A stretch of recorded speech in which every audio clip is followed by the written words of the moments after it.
Welcome to The Yarn That Binds Us, the podcast where creativity meets connection. I'm your host, Jay Risa, and together we'll explore the stories, struggles, and successes of crochet artists from around the world. This is the space where yarn isn't just yarn, it's a lifeline, a business, and a form of self-expression that heals, inspires, and empowers. Whether you're here for the stitches, the stories, or strategies, you're in the right place. Let's dive in. Today's guest is the perfect example of what it looks like to evolve creatively and intentionally. I'm sitting down with Tiffany Carvalho, a crochet artist originally from Philly and now based in Maryland. Tiffany picked up her crochet hook in 2018 and turned her passion into a business in December of 2020. She creates custom crochet clothing, monogram baby blankets, ready-to-ship pieces, and crochet patterns while also running a YouTube channel and balancing a full-time job. What drew me to Tiffany was her unique style, thoughtful design, and her ability to grow without losing herself in the process. In this episode, we're talking about how she got started, what fuels her evolution, the goals she has for her business, lessons learned the hard way, and how she manages it all without burning out. This conversation is for anyone navigating growth, creativity, and the reality of building something meaningful, one stitch at a time. Let's welcome her to the show. Hey, Tiffany. Hey, I'm so happy to be here, Jerisha. It's so good to see you and to meet you. I'm very happy to be here. Yes, and I'm super happy to have you here. And I cannot wait till we dive into today's conversation. So, Tiffany, can you share the story of how you were first introduced to crochet, what hooked you, and how has it shaped your life since then? So I was a seventh grade math teacher, and in seventh grade, I taught an all-girl class. One day, a student came in. She was a average B student with a TJ Maxx big shopping bag of yarn. She came in the class. She came in the homeroom. She was crocheting. She went off to all her classes. She came back to me at the end of the day for math class, and she had a baby blanket. And she tried to like finish the edging in my class. And I was like, no, put that away. Like, you need to focus, be average. We not in our age. So like, no, put it away. And she was like, please, Miss TC, because that's my teacher name. Like, please, Miss TC, let me crochet. Like, if I get an A on our quiz this Friday, you got to let me crochet from now on. You cannot tell me that I have to put it away. I said, I love a bet. Okay, let's do it. You got to see how you do. Friday, she scored 100% on her quiz, and she crocheted throughout my entire class for that week, got all her notes, and it just blew me away that like her being able to like do something while also learning helped her focus more or something. I don't know, but she inspired me. So I stopped working at that job, and I had 1 week of a summer break before I started being a professor, which I am now. And I was like, let me see this crochet thing. What is this? Let me try it. And so for that week, I crocheted and I made a hat and a scarf. The hat did not fit. It was very, very bad. But the scarf was kind of nice. The edging wasn't consistent, but we figured it out. So I was like, okay, I like this. Let me see how I can make this like a thing. And I was hooked ever since. I love crochet so much because it is calming. I definitely get a lot of like the anxiety and things that I have like calmed down and like centered, but then also the joy of like actually making something and something is done and it's beautiful and it came from absolutely nothing but yarn and a hook, and like that is definitely it. Now how it shaped my life is a little insane. I recently moved into this apartment 2 years ago, and when I was moving I was like, well, I have to have a second walk-in closet. Like I need two walk-in closets, one for me and one for my yarn. So I literally have a walk-in yarn closet because I'm so addicted. I don't call it addicted, but yeah, I love. That's like a girl's dream, right? Like I tell people yarn is my love language. So It is. Yes, it is. And listen, if you take me yarn shopping, you can have me forever. Don't worry about it. my partner asks me all the time, like, well, what do you want for Christmas? And I'm like, just go buy me some yarn. Listen, you win. You win when you buy me some yarn, especially if you get my favorite brand and you already know what. Yes. And see, and it's just the simple things, right? So I definitely agree with you with that. Oh my God, a yarn closet is heaven. And it's so pretty because I have like all the yarn that I'm never gonna touch, like at the top, like it's a museum. It's a mess. It's so funny, but my yarn closet. All right, y'all, we need to come to Tiffany's house, crochet at Tiffany's house. I love that. Yes. So, Tiffany, your designs have such a unique style. So, what inspires your creativity and how do you keep evolving as a crochet artist and business owner? That is a great question. And when I was talking to my sister this morning and practicing these, she was like, "You need to mention me." And she's absolutely right because my creativity comes from what I see in the world. Like if I see a color or I see a flower, or I see the night sky, like I'm always looking at how colors just naturally come together. And I use that as like a way to like put things together in colorway. But really, the reason why I crochet in color, as I say, is because of my sister. I used to like make things that was like one color, one skein of yarn, and that's the thing. And she was like, ugh, like, where's the color? Where's the brightness? And because of her, like, I have that crochet in color. And then the people that I follow, like, I get DM inspos all the time. My people that follow me, they crochet or they just love to see crochet. So they send me stuff that they see, and I'm usually inspired by them as well. Yeah, and I think color is like, I don't know. I tell people all the time, color just does something to me, right? Like it just, Hmm.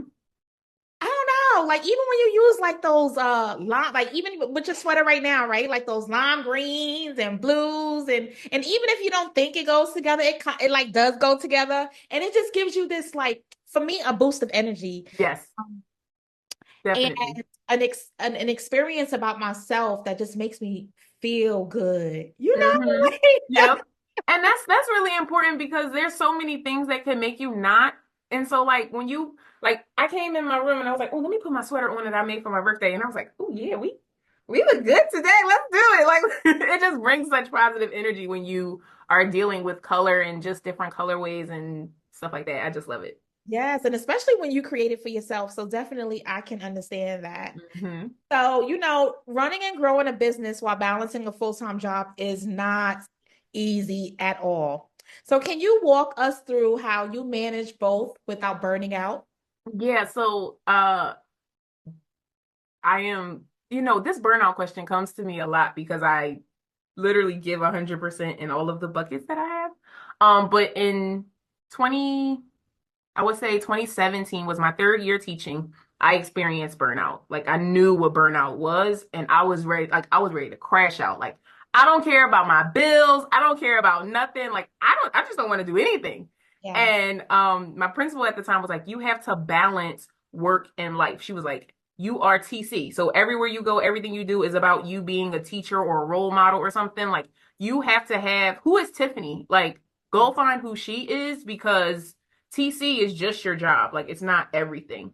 And I think since then, one of the ways in which I'm able to manage all of the buckets that I have, even a lot of the things that I don't always show online, I have a really good work-life balance. And you'll see that in the vlog that I have on my YouTube video. Like I do work really, really hard with my business. I'm spending lots of hours crocheting. I work really, really hard as a professor. It's important to me that my students have great teachers. That students have great teachers across the United States. So I Yes.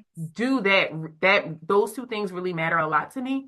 But also like Tiffany matters a lot to me too. So you'll see me at dinner, you'll see me at a party. I'll go and look at Christmas lights. Like I'll do a lot of things outside of just working because it allows me to like work really hard and know that play is coming later and like it's going to be a turn up. It's going to be a Yes. so that's really how I balance it is also understanding that I'm not just one thing, but the one thing that is me, that's true to me, is myself, and I have to take care of her so that I can take care of everything else.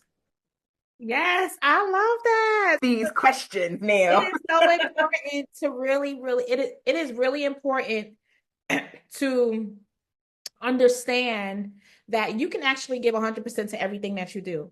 If Hmm. you know how to manage your time wisely, if you know how to be committed to just being your word to say, like, this is something that I said that I'm going to do and I'm going to fulfill on it, well, Hmm. first, I need to take a look at how I'm going to be able to win at doing this, right? Because a lot of times what people fail at is that they don't set themselves up to win. And when you don't set yourself up to win, then you're always bumping up against what you cannot do or what you Hmm. cannot fulfill on because you haven't really set yourself up properly. And I tell a lot of my clients all the time this, right? Where it's like, okay, fine. You may have work that you need to fulfill on. You may have a project that you need to fulfill on. And how can you get both of it done at the same time? Well, maybe what it looks like is saying, okay, on my calendar, I see I have an extra 40 minutes here. Let me schedule this. And for this 40 minutes, I'm only focusing on crocheting. For this Right. 6 minutes, I'm only focusing on this. And then once that time is up, now I'm going to give my attention to something else and I can start back over again, right? Yep. So I think those things are really important in regards to just like and going back to even not being burnt out from it. Yeah. So I think thank you really for sharing that because those things are really important. And a lot of times people, they fall into that trap of, oh my goodness, I cannot fulfill on it all because I'm overwhelmed when you don't have to be. You don't Right? have to be. It can all still be fun. So yes, thank you Yep. for sharing that. So Tiffany, as someone who curates collections with care, what rules or criteria do you follow when selecting items for your shop or patterns to create? Oh yeah, this is fun because I actually do have a criteria for success when I'm picking patterns for my collection specifically. So first is that it has to be size inclusive. I really like for my items to be able to fit the range of women.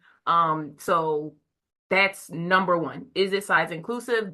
Does the pattern, either if I'm getting it from someone else or I'm making it for myself, am I able to use measurements or like a person's size to be able to create it for them? That's rule number one. If it's for my collection, can I make it quickly? Because I'm going to have a few items available, but because I stand on having like being able to provide custom items for people without me ever seeing you, to make sure that it's size inclusive.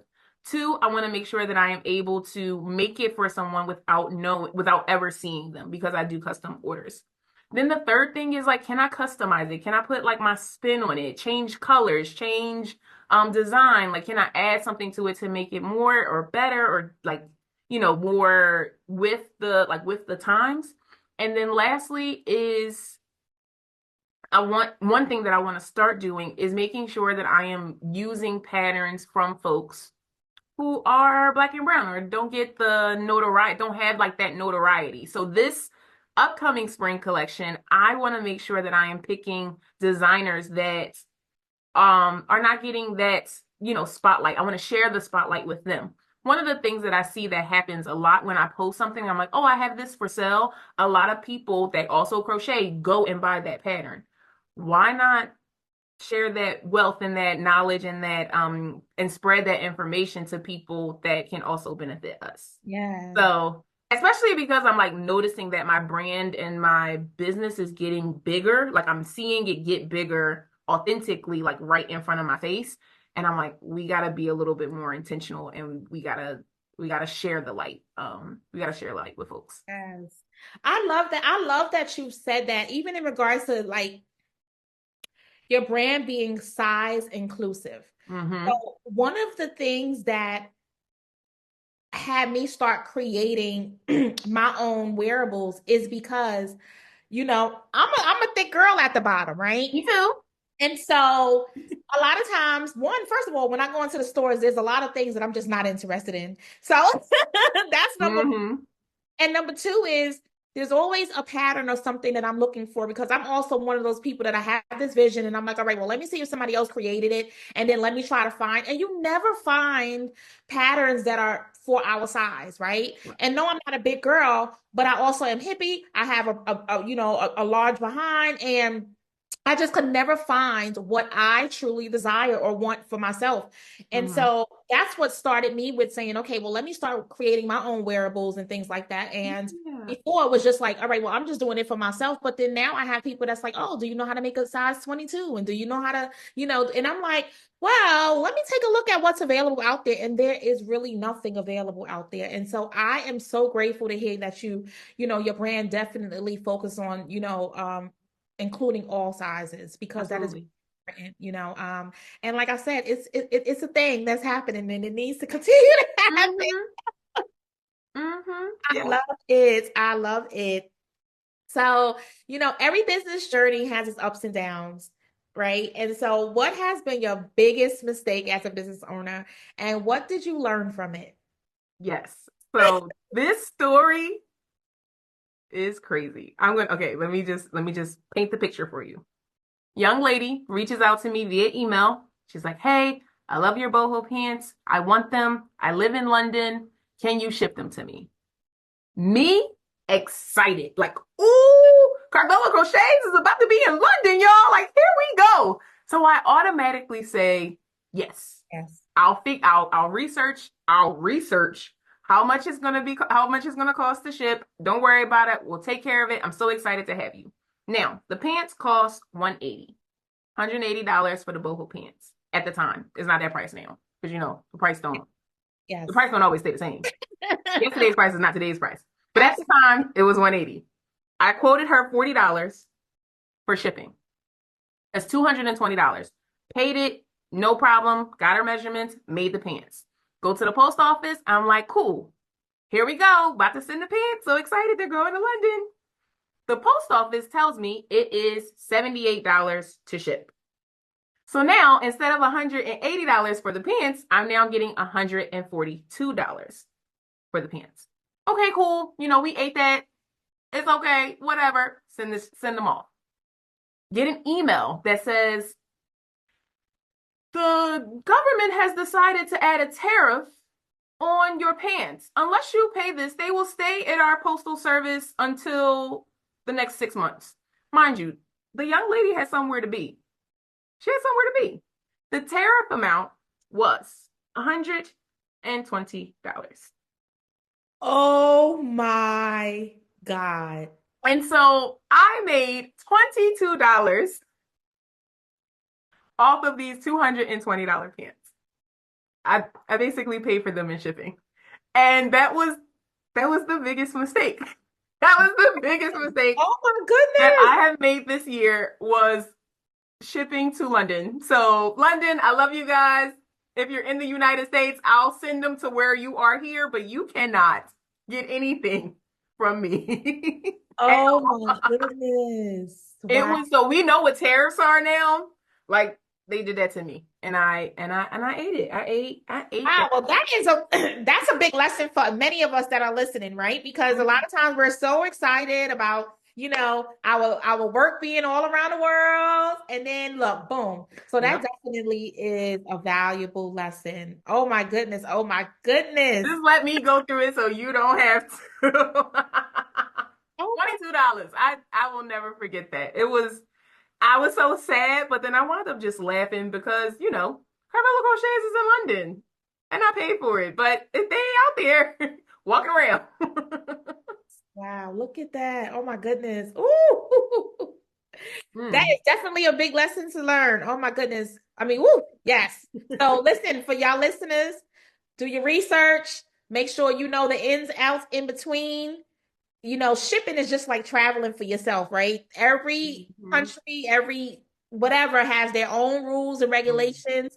So before you just jump out there thinking that you're about to, get all of this money for an item, pay attention to everything else that may be required for it. So definitely Yep, a big lesson learned.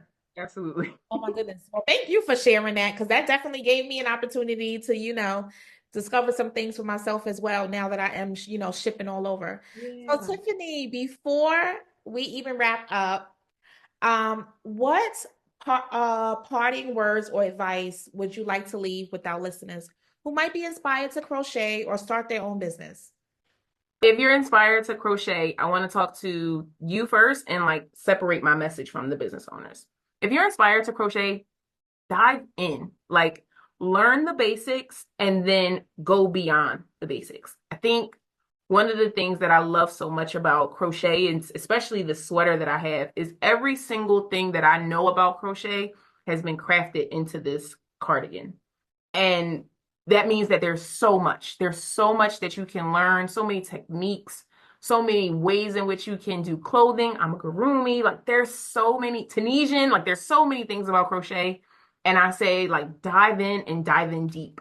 The more you know, the more fun you can have. And like it's such an amazing craft and it's so big. It's like bigger than we understand because I haven't even like tattooed the things that like my great grandmother was doing when she was crocheting. Like I didn't even get there Yes. yet. Like I'm still touching the The surface. surface, And yes. And that's really exciting. Like that's the really exciting part about it. But there's so much to learn. So like just dive into the culture, respect the culture, but then also like just enjoy it because it's so much fun. And the people are like really into having new crocheters join. So like just say hey. All of us don't bite. I know I don't. Right. Yeah, all of us don't bite. Okay, so that's for the Inspire to Crochet. Just do it and have fun and learn all of the things you can learn. If you want to start a business, I'm going to be really honest about starting a business. Starting a crochet business, you are not just a crocheter anymore. No, no, no. You're Say that not. one more time, Tiffany. You're not. You're no longer just a crocheter. Especially if that's the thing that you like about it, you're no longer just that. You're the CEO. Your marketing, your social media campaigning, you are packing and shipping, your customer service, you are innovative because you need to figure out what you want to do next, and you are a problem solver. You have so many other buckets. You're even a photographer and a videographer. Like you have so many buckets that you have to fill and learn and do. And you are no longer just a crocheter if you want to start a business. You're even an accountant.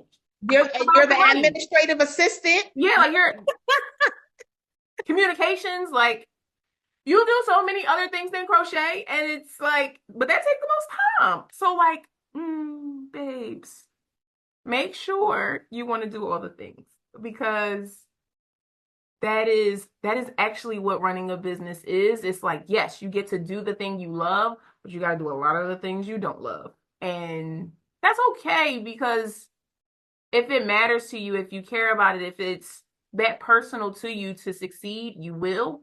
But it's very hard. It is not, it's not for play, it's not for the weak. I'm almost sure that I work more hours for my crochet business than I do for my actual job. And that's insane because my crochet business is not paying me as much as my actual job. Um, but yeah, it is very rewarding. Um, but it's not just crocheting at all. Oh, thank you for those gems, right? Because that's one of the things that I share with people all the time, right? I am big on sharing with people how they can turn their hobby into a business. However, if you are not committed to all of the other intricate pieces that is required for you to fulfill on that, Mm-hmm. then it just will not be, and to say I'm quitting my 9 to 5 to run a crochet business is not the brightest idea. And It's not.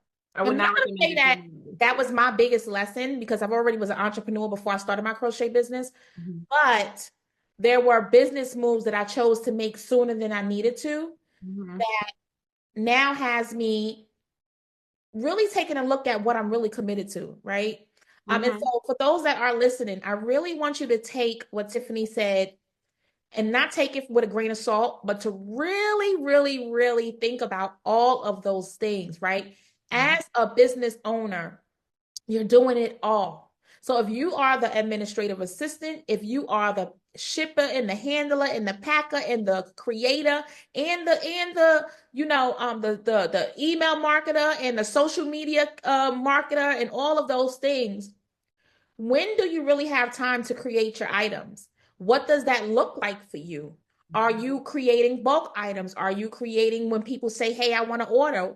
Like those are so many different things that you have to really take into initiative like into consideration Yep. when you are saying I want to start a crochet business, right? Because guess what, along that line you'll realize like, wait, hold up, did I really say I want to do this? I don't know if this is for me anymore, right? And I can even say that something as simple as, oh, I want to start a crochet business and I just want to make blankets, baby. Like blankets, right? Like it could be your jam, but by the time you start getting those orders in and you had to market yourself and you had to do all these other things, burnout is real. So I Mhm. really want you to take those things into consideration. And everyone wants to be a business owner and everyone wants to, do their own thing and make their own schedule and do all of these other things. But there are so many other pieces, hidden pieces to it all. And Yeah. operating a business definitely requires a lot, especially if you don't have a team early on. And once again, that requires money, right? And so, like I Mhm. said, I mean, I can give a whole nother episode of all the do's and don'ts of that, right? Because Yep. I've been there. Yep. So Thank you, Tiffany, for really, really, really sharing that. I think that is so important for people who are listening in that are just like, okay, well, I want to start this business because I'm just really good at it. But there's just so many other things that, you need to take a look at, right? And so I really appreciate that. So Tiffany, so if people are looking for you on social media, how can they, what are your handles and how can they find you? Yes, so all of my social medias is Carvello Crochets, so you can find me on Instagram, TikTok, and YouTube with just Carvello Crochets. That's CARV as in Victor, ALHO, Crochets, CROCHETS. And then I also have an Etsy shop, also named Carvello Crochets. Everything is consistent across the board, and then my website is www.carvellocrochets.com. Yes. Trademark. Took that whole thing. It's mine. They can't have it back.